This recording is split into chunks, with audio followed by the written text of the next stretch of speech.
महाविकास आघाडीची आणि सोबतच राज ठाकरे या बैठकीला उपस्थित आहेत। एकंदरीतच विरोधकांची संयुक्त पत्रकार परिषद आहे। तर या संदर्भात अधिकची अपडेट घेऊयात। आमच्या प्रतिनिधी वैदेही काणेकर आपल्यासोबत जोडले गेले आहेत। वैदेही, एकदम आक्रमक पवित्र आपण या सगळ्या विरोधकांचा निवडणूक आयोगासमोर पाहिला होता आणि त्यानंतर वायबी चव्हाण सेंटरमध्ये हे पुन्हा दाखल झालेत।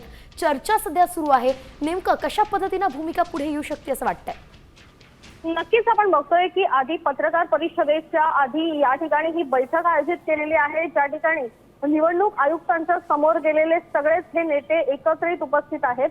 खास करून निवडणूक आयोगासमोर विचारलेले प्रश्न, पुराव्यानिशी जे प्रश्न उपस्थित केलेले होते, या सगळ्या संदर्भात निवडणूक आयोगाकडून कुठलीही ठोस उत्तरं आलेली नाहीयेत।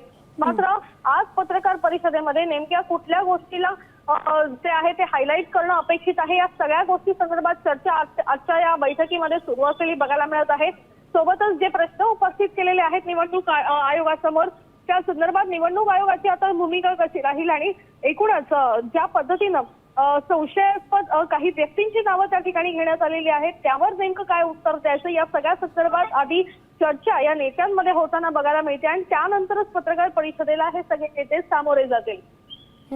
अर्थातच सगळे सामोरे जाणार आहेत पत्रकार परिषदेला। मात्र एक आक्रमक पवित्रा ज्या पद्धतीने सगळ्यांचा दिसला होता, इथे एक संध असणं दिसून आलेलं होतं, तसंच पुढे ही भूमिका राहू शकते का?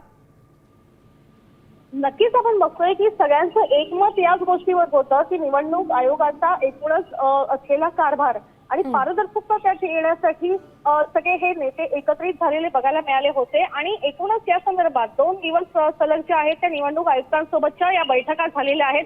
मात्र यातून कुठलाही ठोसपणे एक गोष्ट जी आहे ती सध्या बाहेर आलेली बघायला मिळत नाहीये, कारण ज्या पद्धतीचे पुरावे आणि चर्चा आजच्या या बैठकीमध्ये झालेली बघायला मिळते आहे, त्यावर निवडणूक आयोगानं कुठलाही निर्णय घेतलेला नाहीये। मात्र निवडणूक आयोग आता पुढे काय करू शकते आणि कशा पद्धतीनं केंद्राशी संपर्क साधून सगळ्या गोष्टी ज्या आहेत त्या करू शकते, या सगळ्या संदर्भात चर्चा जी आहे ती आजच्या बैठकीत झालेली आहे।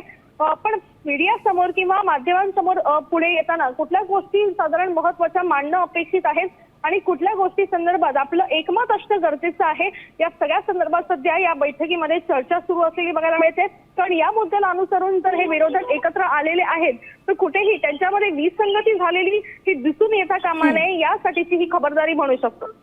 अर्थात खबरदारी आपण म्हणू शकतो। आणि एक महत्त्वाची मागणी यांनी सगळ्यांनी केली आहे की वेळ लागला तरी चालेल, मात्र निवडणूक बॅलेट पेपरवरती घ्या अशी मागणी करण्यात आली आहे। निवडणूक आयोगाने त्यावरती काही उत्तर दिलेलं नाहीये।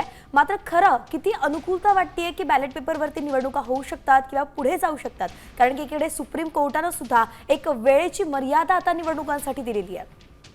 नक्कीच सुप्रीम कोर्टने जी आहे ती 31 जानेवारी पर्यंतची वेळेची मर्यादा आखून दिलेली आहे। मात्र राज ठाकरे यांनी बोलताना हा प्रश्नही उपस्थित केलेला आहे, जर तुमची तयारी असेल तर योग्य, नसेल तर तसं सांगा आणि वेळ घ्या, किमान 6 महिने वेळ घ्या, कारण या आधी 5 वर्ष काही निवडणुका झालेल्याच नाहीयेत, आणखीन 6 महिने घ्या। मात्र याद्यांमधला घोळ आणि रचनेमधला जो संभ्रम आहे तो कुठेतरी एक मार्गी लावा आणि निवडणूक आयोगाचं काम हे निष्पक्षपणे जे आहे ते कशा पद्धतीनं करता येईल या संदर्भात खरं तर यापुढे हे दिसलं पाहिजे। या संदर्भात राज ठाकरे यांनी निवडणूक आयोगासमोर या सर्व गोष्टी ठेवलेल्या आहेत। त्याच्यामुळे वेळ घ्या, बॅलेट पेपरवर तर बॅलेट पेपरवर घ्या, कारण निवडणूक आयोगाला निवडणूक घेण्याव्यतिरिक्त इतर कुठलीही कामं नसतात, त्याच्यामुळे जरी वेळ लागला तरी चालेल, या संदर्भातली भूमिका राज ठाकरेंची आहे आणि तीच भूमिका अत्यंत महत्त्वाची आहे। कारण याच्या आधी बॅलेट पेपरवर निवडणुका घ्या या संदर्भात विरोधकांनी अनेकदा भूमिका ज्या आहेत त्या आपल्या बोलून दाखवलेल्या आहेत।